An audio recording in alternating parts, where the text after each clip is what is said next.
If you thought upon completing the first Fear that the world was in a heap of trouble, you ain't seen nothing yet.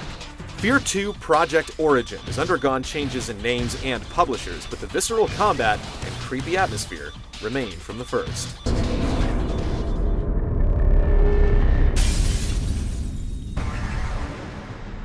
What the hell was that?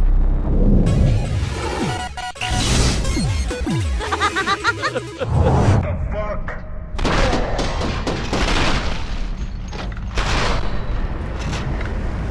At the end of the first Fear, it was apparent that the Ring-inspired Alma was far from done. Project Origin starts by allowing you to relive the end of the first game, but this time, you play as a grunt in a recon team. Your team is charged with bringing the head of the Armacam Technology Corporation into protective custody. Of course, nothing in these games ever goes according to plan. Inevitably, all hell breaks loose, and you're catapulted into a story filled with mystery and discovery. All the while, you're pursued by Alma, who looks a little worse for wear this time around, if that's possible. It's not necessary to have played the first game, but if you have, you'll get a bit more out of the story, as there are plenty of references to prior events. Overall, the story is paced a lot more evenly than in the original. New bits of revelatory information are sprinkled liberally throughout each part of the game, making the whole thing much easier to digest. To say any more than that would ruin all the fun.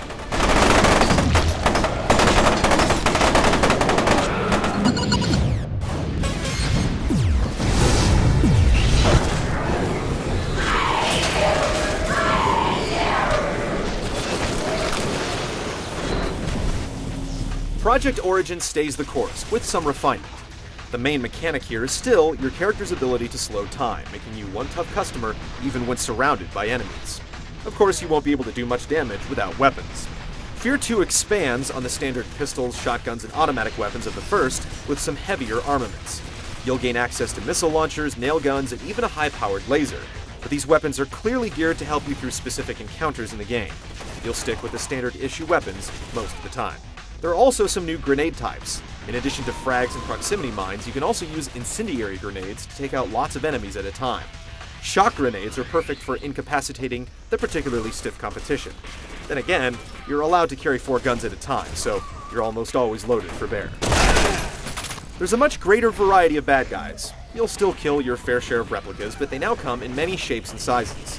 You'll also get to dispatch supernatural foes with unique behaviors and attack styles. The single-player campaign is of average length, and unlike the first game that took place almost entirely in a series of office buildings, things are more diverse here.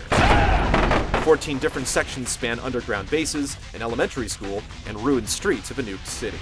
Multiplayer options for up to 16 players have also been extended with new modes like Armored Front, which has teams vying to control a series of linear points on a map. There's also Blitz, a turn-based version of Capture the Flag, which is certainly unique. There's much more to do after the campaign has been defeated, but you're not going to get the same mileage out of Fear 2 that you will from some of its contemporaries.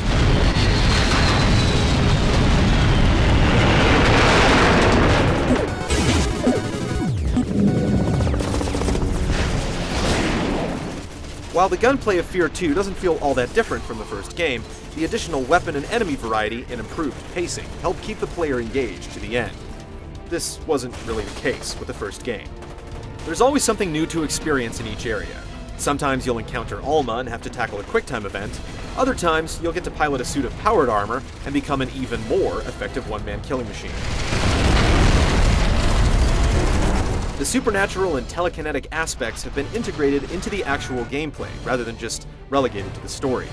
This means you'll have to deal with some pretty unconventional enemies. The AI of the basic soldier remains very impressive. They hide behind cover and advance with suppressing fire. More of them. They're trying to flank you. They'll attempt to flank you or use grenades to flesh you out. Like the first game, slowing down time eventually becomes a crutch you can always rely on. This, in conjunction with the forgiving checkpoint system, makes it relatively pain-free.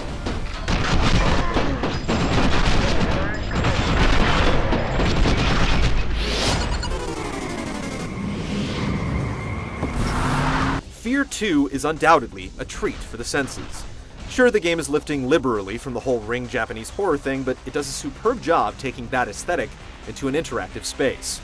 It's one thing to watch events transpire on a movie screen, and quite another to explore those events in real time. At first, it appears to reuse a lot of the tricks from the first game. You know the ones, like turning around to find little Alma suddenly standing right behind you. Things eventually get really weird, and there are easily a lot more genuine scares than in the first game. Visually, Fear 2 is on par with Monolith's other recent effort, the Condemned series. Each lovingly crafted area bears a striking resemblance to their real-world counterparts. The areas are littered with objects, details are scattered around desks, on shelves, and all over the walls.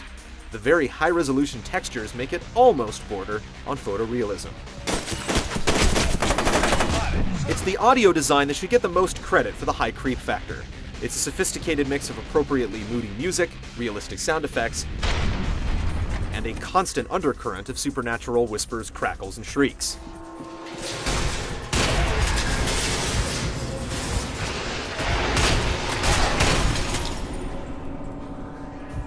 Play it with the lights low and the sound turned up, and you will be frightened.